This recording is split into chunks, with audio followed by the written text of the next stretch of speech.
Ada janda kurang belayan di sini, Mas lagi cari mangsa ya. Kamu datang sendirian? Kita kira kamu nggak bakal punya keberanian muncul di acara sebesar ini. Selamat untuk kalian, semoga langgeng.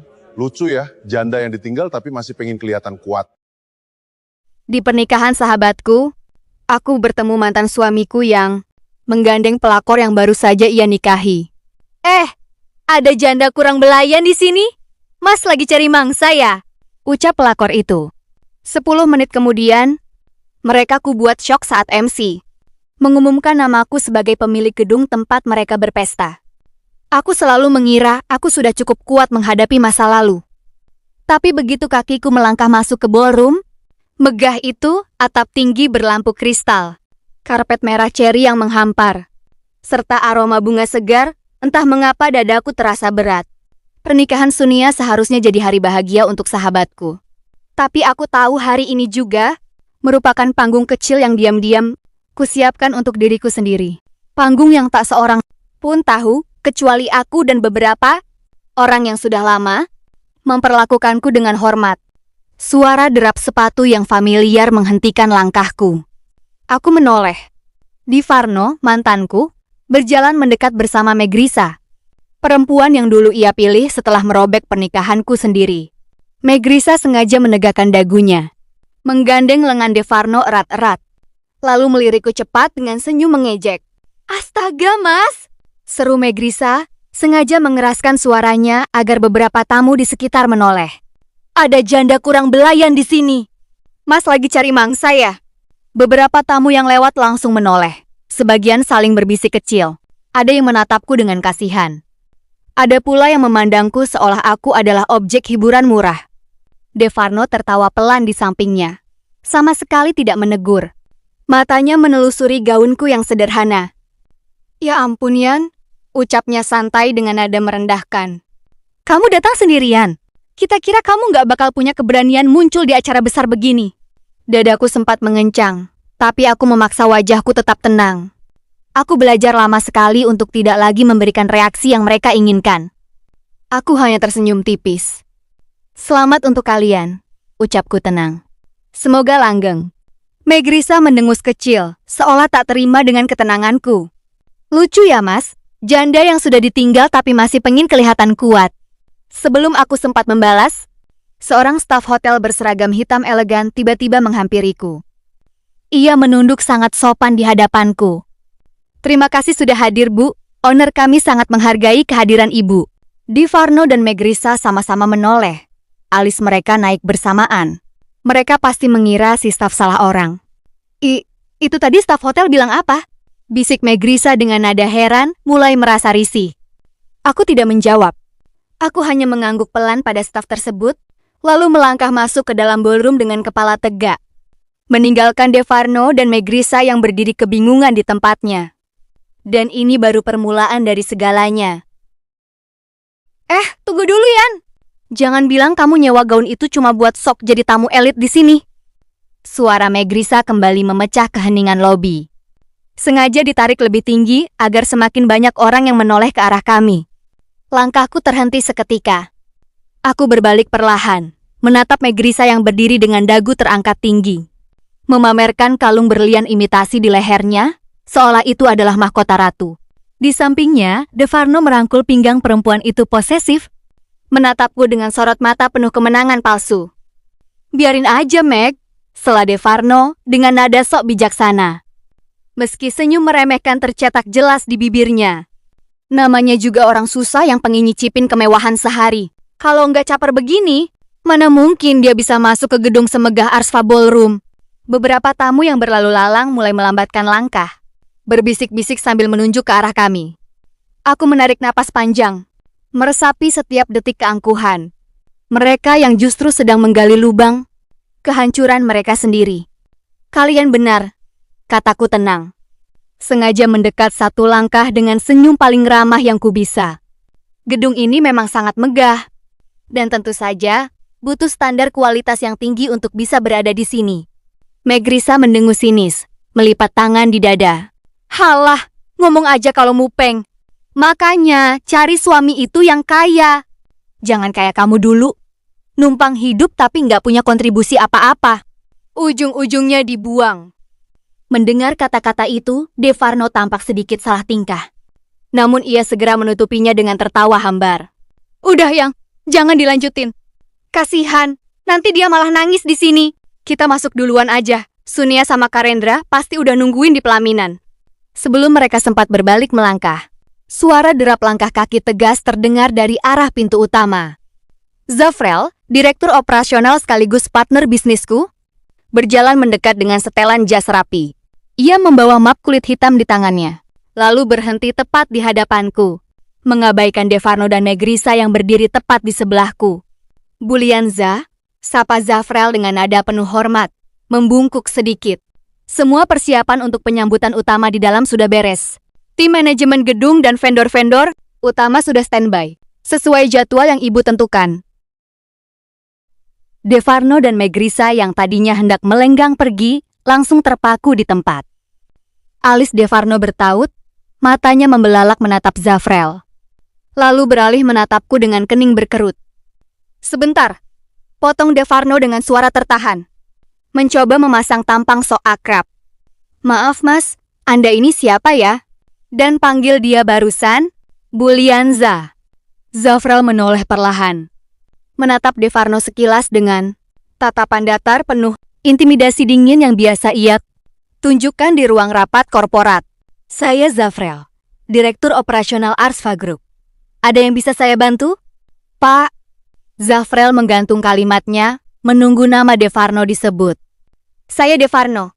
Jawab Devarno agak tersinggung, merapikan kerah jasnya.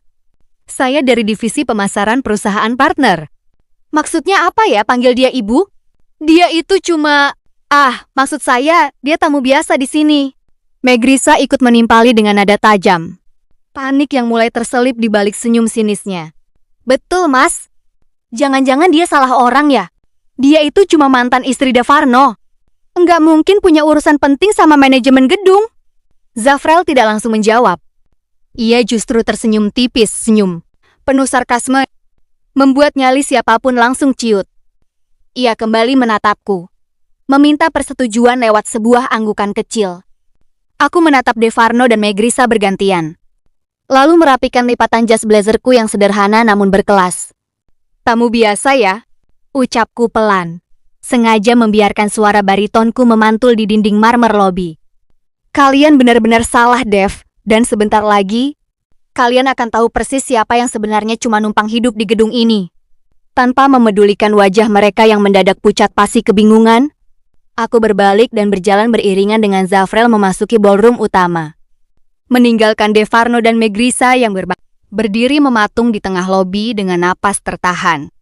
Babak pertama baru saja dimulai. Dan panggung pertunjukan yang sebenarnya baru saja dibuka. Ballroom Arsva dipenuhi cahaya kememasan dari lampu kristal raksasa yang menggantung di langit-langit tinggi. Musik lembut mengalun pelan, berpadu dengan suara obrolan para tamu, undangan yang mengenakan pakaian terbaik mereka. Di atas pelaminan, Sunia dan suaminya Karendra tampak tersenyum bahagia menyambut tamu yang silih berganti bersalaman. Aku memilih duduk di meja bundar sudut tengah. Posisi yang tidak terlalu mencolok namun memberi pandangan luas ke seluruh penjuru ruangan. Zafrel menarik kursi di sebelahku sebelum pamit untuk mengurus persiapan akhir di balik panggung. Tak lama berselang, gelombang kebisingan kecil terdengar dari arah pintu masuk ballroom. Devarno dan Megrisa berjalan masuk dengan gaya yang dibuat-buat elegan. Megrisa terus menggelendot di lengan Devarno, menebar senyum angkuh seolah-olah merekalah bintang utama malam itu. Dari tempat dudukku, aku bisa mendengar suara Devarno yang sengaja dikeraskan saat ia menyapa rekan-rekan bisnisnya di meja sebelah. Kontrak besar itu akhirnya deal, ucap Devarno dengan nada membanggakan, sengaja melirik ke arahku sekilas. Perusahaan pilih saya karena kerja keras dan kontribusi nyata, bukan sekadar titipan. Bedalah sama orang-orang yang cuma numpang hidup tapi kerjanya cuma bisa bikin beban. Beberapa rekan kerjanya tertawa, mengangguk-angguk kagum. Megrisa di sampingnya ikut menyombongkan cincin berlian imitasi di jarinya, memamerkan kehidupan baru yang katanya jauh lebih elit dibanding masa lalunya. Aku memejamkan mata sebentar, membiarkan suara musik samar dan tawa sombong itu menyatu. Semua terasa seperti kepingan masa lalu yang menyakitkan. Tapi kini rasanya justru hambar. Mereka tidak tahu, di atas lantai marmer mewah yang mereka injak dan banggakan itu, setiap jengkalnya berada di bawah kendali hukum perusahaanku. Lampu di dalam ballroom perlahan meredup. Musik berhenti, digantikan oleh ketukan ringan pada mikrofon dari arah panggung utama. Seorang Master of Ceremony melangkah ke tengah panggung dengan senyum ramah dan postur tegap. Suara baritonnya menggema lembut ke seluruh ruangan, menarik perhatian ratusan pasang mata. Tuan dan Nyonya yang terhormat, sapa MC dengan suara yang tenang dan berwibawa.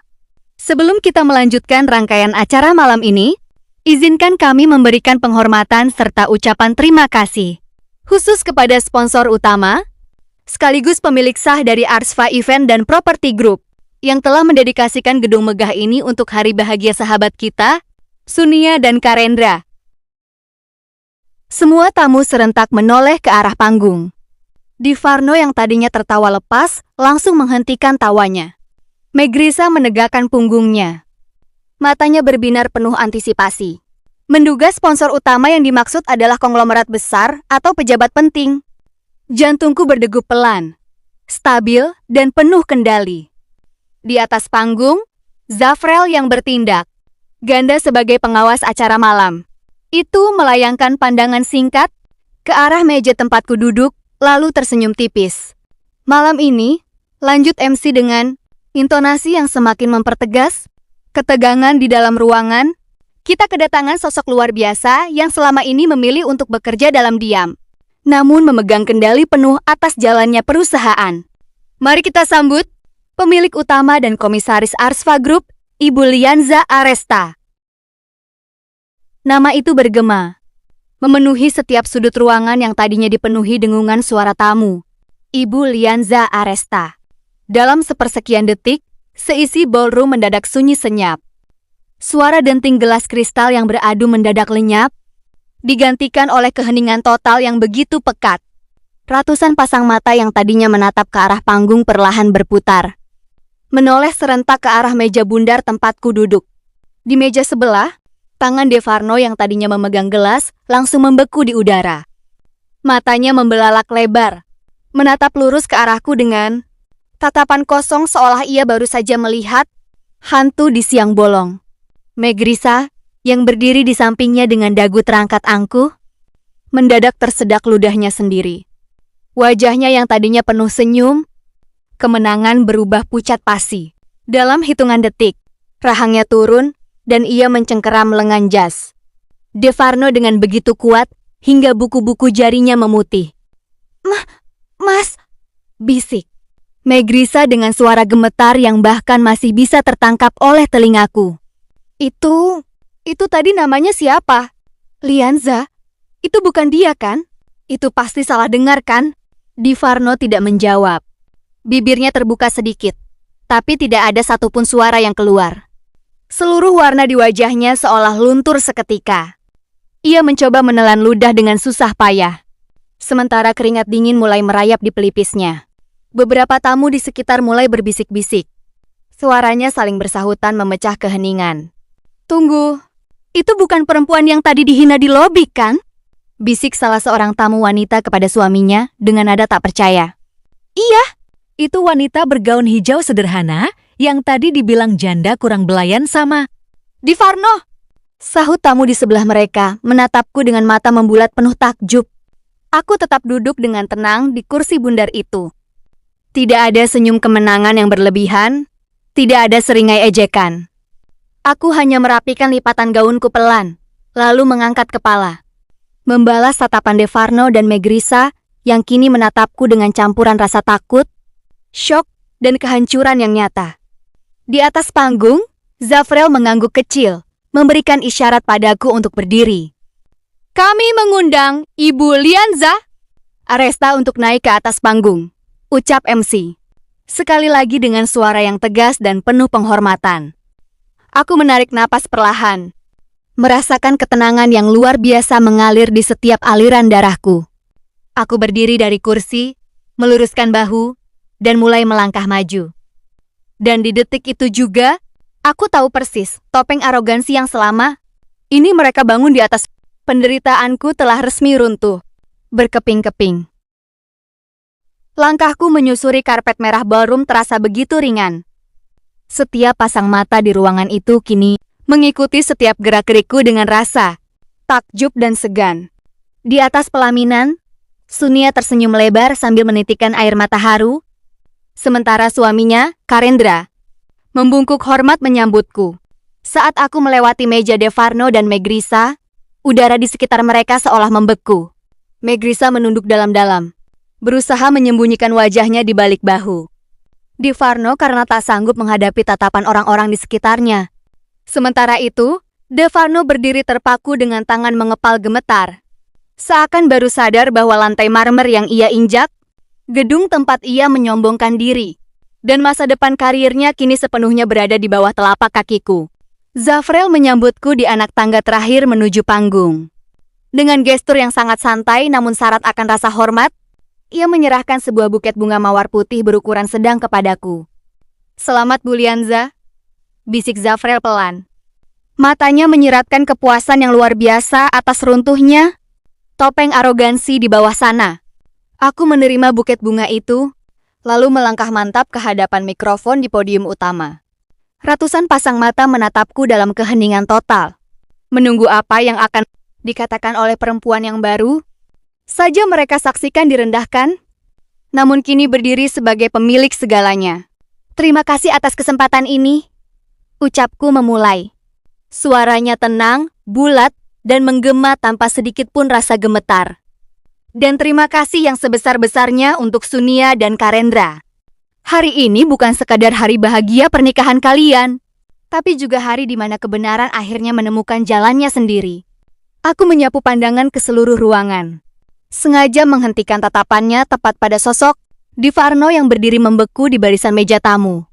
"Aku pernah berada di titik terendah dalam hidupku," lanjutku dengan intonasi yang tegas namun syarat makna. "Titik di mana rumah tangga runtuh, harga diri diinjak-injak. Dan aku dicap sebagai wanita yang tidak berguna. Dunia menamparku, menyuruhku tunduk, dan meyakinkanku bahwa aku tidak akan pernah bisa berdiri lagi." Beberapa tamu di barisan depan tampak menahan napas, terpaku mendengarkan setiap patah kata yang keluar dari mulutku. Tapi aku belajar satu hal, sambungku, mengangkat sedikit daguku dengan anggun. Harga diri kita tidak pernah ditentukan oleh siapa yang meninggalkan kita, atau seberapa rendah orang lain memandang kita. Harga diri kita lahir dari kemampuan untuk bangkit, merajut kembali serpihan diri yang hancur, dan berdiri di atas kaki sendiri. Aku menarik napas panjang, lalu melontarkan kalimat penutup yang membuat seisi ballroom mendadak hening seketika. Karena pada akhirnya, orang yang paling meremehkanmu hari ini seringkali adalah orang yang sedang berdiri dan berpesta di atas lantai yang uang sewanya dibayar dari jerih payahmu sendiri. Kalimat itu meluncur mulus tanpa perlu menyebut nama. Namun semua orang di ruangan itu tahu persis kepada siapa panah tersebut ditujukan. Di bawah sana, Devarno terduduk lemas kembali ke kursinya. Sementara Megrisa menutup wajah dengan kedua tangannya, dikuliti oleh rasa malu dan kehancuran yang mereka buat sendiri. Dan aku berdiri di bawah sorotan lampu panggung yang hangat, tahu persis bahwa babak baru dalam hidupku telah resmi dimulai. Acara resepsi malam itu perlahan kembali mencair seiring mengalunya musik pengantar dansa dan obrolan para tamu yang mulai bergemuruh kembali. Namun dinamika di meja Devarno dan Megrisa telah sepenuhnya mati. Begitu aku melangkah turun dari panggung dan kembali ke meja bundar di sudut ruangan, suasana di sekitar mantan suamiku itu tampak seperti zona bencana. Dari tempatku duduk, aku bisa melihat Megrisa mengguncang-guncang lengan Devarno dengan panik. Bibirnya berkomat-kamit melontarkan protes penuh ketakutan. "Mas, kamu dengarkan tadi kata MC? Itu pasti salah. Nggak mungkin janda itu. Nggak mungkin dia pemilik gedung ini," bisik Megrisa histeris. Suaranya lolos menembus bisingnya musik. "Kontrak kerja kamu aman kan? Fasilitas apartemen kita nggak bakal ditarik kan, Mas?" Devarno tidak menjawab. Wajahnya pucat pasi. Matanya melotot kosong menatap meja kosong di depannya.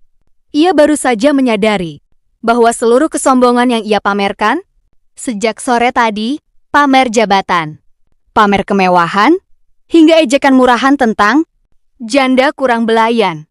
Kini berbalik, menghantam batang hidungnya sendiri dengan telak. Zafrel berjalan mendekati mejaku sambil membawa segelas air mineral dingin. Lalu meletakkannya di dekatku. Ia melirik sekilas ke arah Devarno yang tampak kian hancur di seberang sana.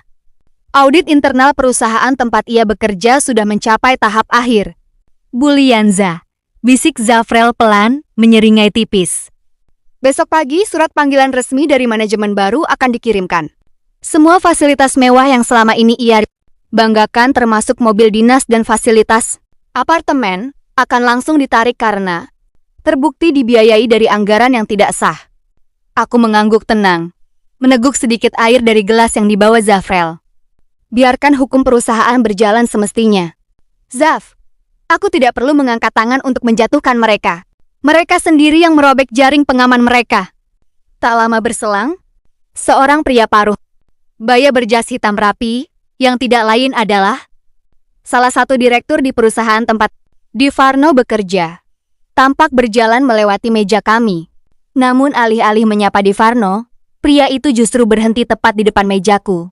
Ia membungkuk hormat, mengangkat gelasnya ke arahku. Selamat atas posisinya yang luar biasa, Bulianza, ucap pria itu dengan suara tegas yang sengaja ia keraskan agar terdengar ke meja-meja di sekitarnya. Perusahaan kami sangat menantikan restrukturisasi dan arahan baru dari Ibu mulai pekan depan. Terima kasih, Pak. Jawabku tenang, membalas anggukan hormatnya. Mari kita pastikan semuanya berjalan profesional dan bersih dari segala bentuk penyelewengan. Pria itu mengangguk, lalu melangkah pelan menghampiri meja Devarno.